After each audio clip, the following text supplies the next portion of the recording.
अरे ओढ़नी ओढ़नी, अरे ओढ़नी ओढ़नी। अरे अरे कहाँ से अवतारू हो? हई दागी कैसन बा? अरे अरे धर सरे धर धर धर।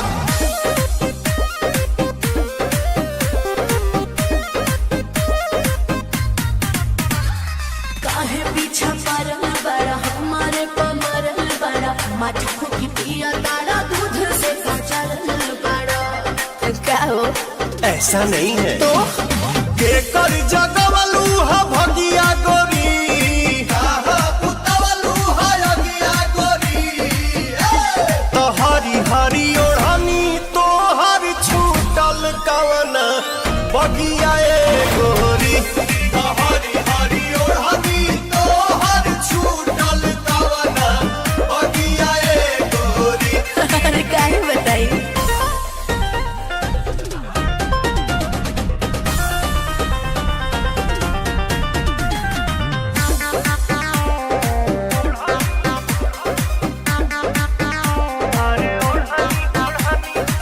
दिन रहे कौन न देखलू कैलेंडर, कैलू बगानी में जवानी सरेंडर। खेले ता टेंडर हो पी के ब्लेंडर। ऐसे तू ना मनवा बात भीतर के का जनवा।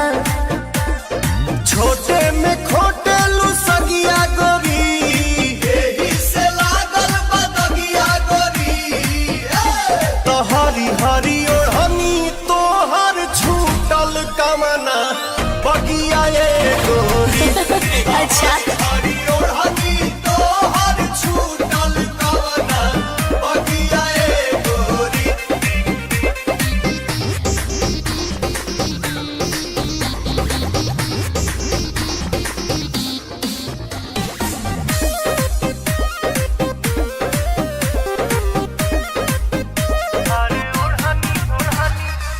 आंसू प्रियांशु से देखावेलू तुम कर, चलता तो हर पवन में से चक्कर। चलता चक्कर हो पिएलू साकर।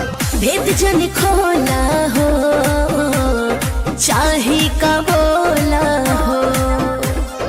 पुअरे के बुझलू पलंगिया गोरी, काटे ले टाइल अलंगिया गोरी।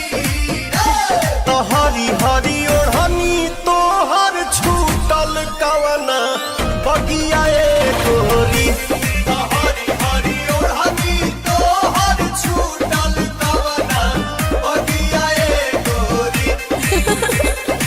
बाद में बताऊंगी। अरे